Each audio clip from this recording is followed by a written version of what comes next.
Oh, hello. I didn't see you walk in. I was just going over the details on the Fletcher versus Peck case.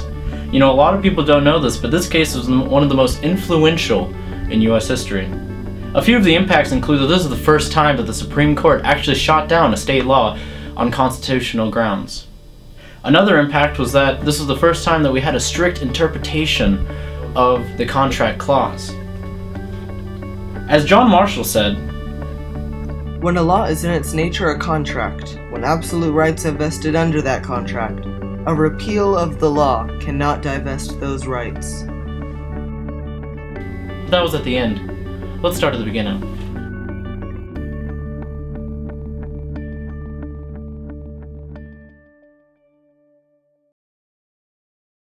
In 1795, the state of Georgia passed a land grant called the Yazoo Land Act that gave the Yazoo lands, a 35 million acre region that is now Alabama and Mississippi, to 4 independent land speculators for very cheap prices. However, it was found later that all 3 legislators were bribed in passing the land grant. Excuse me. What's going on here? Nothing is going on here. And in 1796, 1 year later, Georgia legislator voided the Yazoo Land Act with the claim that it was fraudulent. One speculator involved in the 1795 Act was John Peck, who in 1800 acquired land that was part of the original legislative grant in 1795. Now what's happening here is that Fletcher is actually buying land from Peck. However, when Fletcher discovers that in 1796 Georgia legislator voided the land, he ends up suing Peck in the long run. The case was then taken to the Supreme Court. "You liar! The land you sold me was illegal and had no good titles to it! I demand immediate reparation!"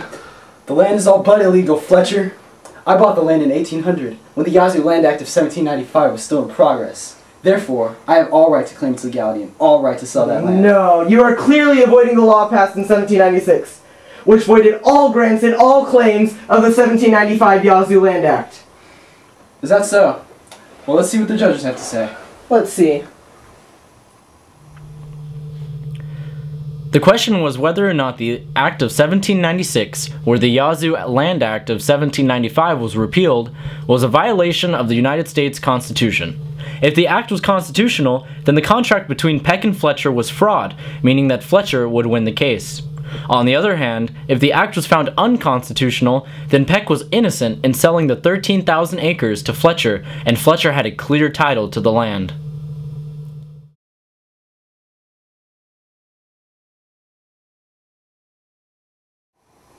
Okay, so the panel has come to a decision. We find the defendant, Mr. Peck, not guilty of his charges. What? How can this be? What proof do you have against me? Where's your proof? Read this.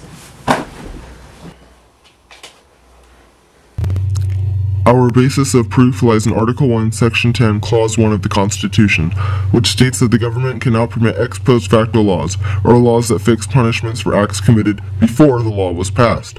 Therefore, laws annulling contracts or grants made by previous legislative acts are constitutionally impermissible and unconstitutional. In this case, we find Peck to be an innocent third party who entered 2 contracts. One where he bought the original land from the original grantee, and 2 where he sold the land to Fletcher. This therefore places him out of the original fraud of the Yazoo Land Act of 1795.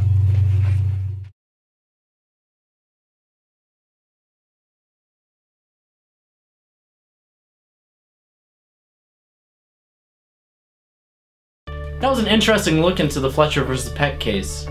Now, the 2 lasting impacts of this case, once again, was that this was the first time that the state law was found unconstitutional, and it also helped establish the power of the Constitution to the Supreme Court over state legislators.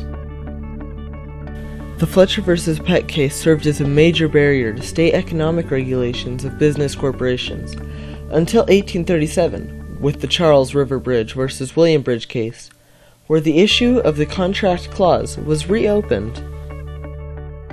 Here is a basic review of the case.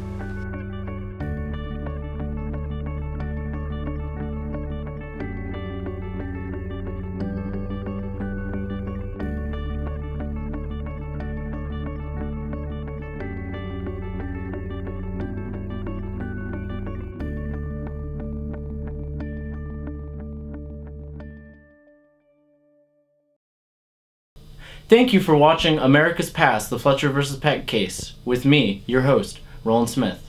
Good night.